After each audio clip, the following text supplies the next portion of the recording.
광화문 초대석, 화요 초대석 광화문 메디칼 정형외과 전문의 손승덕 원장님 모시고 자세히 알아보도록 하겠습니다. 안녕하세요. 어서 오십시오. 네. 어서 오십시오. 네. 화면에서도 이 척추관 협착증에 대한 증상들이 나가긴 했지만 이게 가장 오래된 허리 질환 중에 하나라고 그렇죠. 들었거든요. 특징 간략하게 설명 좀 해주세요. 젊을 때는 이제 허리 디스크가 시작하는데 나이가 드시면서 이제 척추관이 좁아지고 그 뒤에 있는 후관절이 있어요. 그게 이제 굵어지기 때문에 자연히 이제 척추가 눌립니다. 척추가 눌리게 되면은 다리 또 아프고 엉치도 아프고 이제 점점 가다 보면은 이제 걷는 게 힘들어집니다. 보통 한 10분도 못 걸어서 오신 분도 있고요. 이제 그런 경우에는 이제 수술적인 치료를 하셔야 될 것 같습니다. 의심 증상이랑 발생 원인 좀 네. 구체적으로 알려주시겠어요? 의심 증상은 보통 이제 처음에는 쥐가 좀 많이 난다고 그래요. 다리에 쥐가 다리예요? 많이 나고, 네. 그다음에 엉치가 아프고 다리로 뻗치는 통증 때문에 오시는데 네. 보통 허리 통증이 없기 때문에 그때는 허리가 아프다고 생각을 못 하시고 다리가 아프다고 생각하시는데 실제로 알고 보면은 허리가 아픈 경우가 많습니다. 그래서 이제 그런 증상 있고 오시면은 엑스레이도 찍어보고 MRI 찍어보셔가지고 MRI 상에 아주 척추가 좁아진 게 이제 보입니다. 이제 그걸 확인하시고 이게 아주 심한 경우에는 이제 결국은 수술을 가야 되지만 심하지 않은 경우에는 이제 운동 치료라든지 이제 주사 치료라든지 아니면은 내시경 치료라든지 그런 치료를 하시는 게 좋을 것 같습니다. 두꺼워지면은 허리는 척추 신경을 누르게 됩니다. 그래서 그쪽에 이제 신경이 눌리면은 그에 따른 증상이 나타나게 되겠습니다.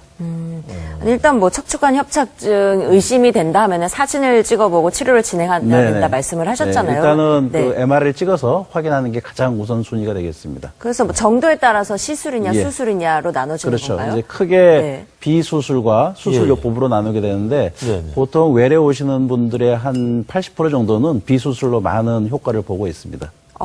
그럼 비수술 치료법에 대해서 좀 구체적으로 알아보면 좋을 것 같아요. 네. 비수술로 일단 우선적으로는 운동치료, 물리치료가 있고요. 그걸 제외하고 이제 3종 세트가 있는데 일단 간단하게 허리에 주사를 놓는 방법, 그다음에 척추 성형술이라고 그 안에 관을 집어넣어서 그 유착된 거라든지 그쪽을 풀어주는 게 있고 이제 그것도 안 돼 있는 경우에는 이제 풍선요법이라고 그래서 눌려있던 조그맣게 눌려있던 구멍을 좀 넓혀주는 게 있습니다. 우리가 심장에 스텐트 넣는 것처럼 스텐트를 이렇게 확장하는 것처럼 하는 방법들이 있겠습니다. 그러면 세 가지 말씀해 주셨는데 먼저 그러면 경막의 신경 성형술에 대해서 살펴보도록 할게요. 경막의 신경 성형술은 이제 심하지 않는 중간 정도의 환자까지 적용할 수가 있고요.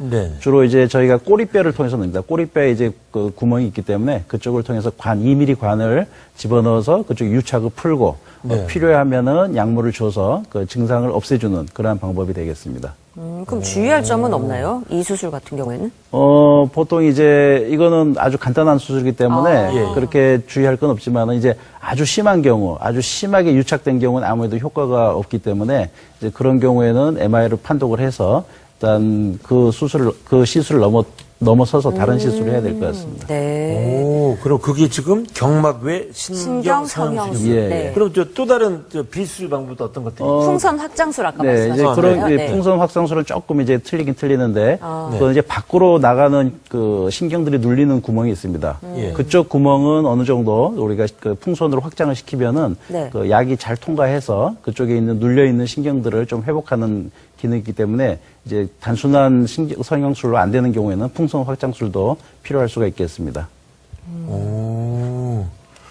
그러면은 또 다른 것도 있나요? 그럼 지금 이제 사실 이제 환자분들은 시술이라고 생각하고 의사들은 이제 수술이라고 생각하는 그 중간 단계가 있는데요.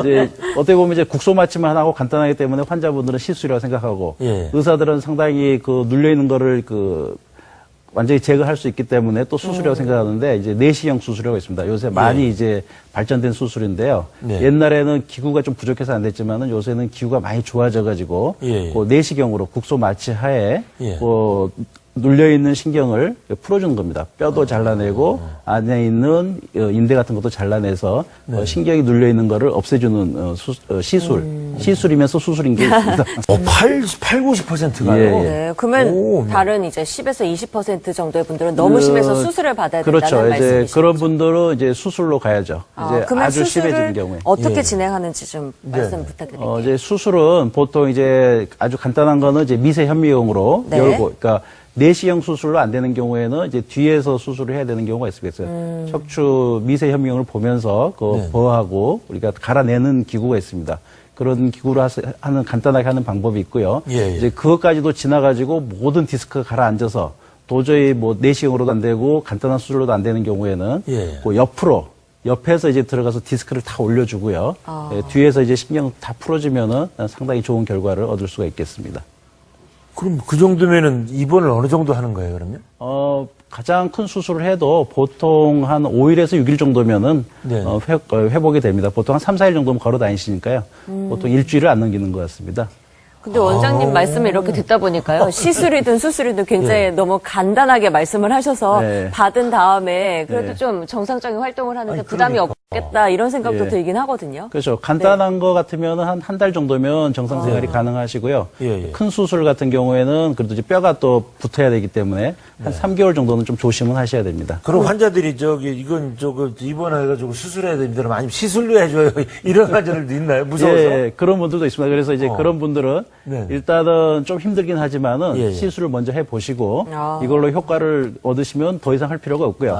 이걸로 안 되면은 수술을 하셔야 될 것 같습니다라고 설명을 드리고 하는 경우도 있습니다. 일단은 용어 자체가 시술과 수술이 좀 다르니까 네. 환자 입장에서는 수술을 좀 두려워하는군요. 네, 환자분들은 다 시술을 하고 싶어 하시죠. 그렇죠. 좀 간단하게 네. 해결이 되길 원하는데 예. 어떤 증상이 나타났을 때 이 시기를 놓치면 시술에서 수술로 넘어가고 할 것 같거든요. 예, 예. 제발 증상이 어떻게 나타났을 때 좀 병원에 빨리 와달라 말씀 좀 해주세요. 예, 증상이 이제 보통 한 100m도 가기 힘들 정도로 가다 보면 더 쉬어야 되고 예. 다리가 마비되는 느낌이 있으시면 상당히 심한 상태이기 때문에 100m도 못 가면요. 그 네. 정도가 되시면 오셔서 빨리 MRI 찍어봐서 거기에 상황에 따라서 맞게 시술을 하시든 수술을 하시든 해야 될 것 같습니다.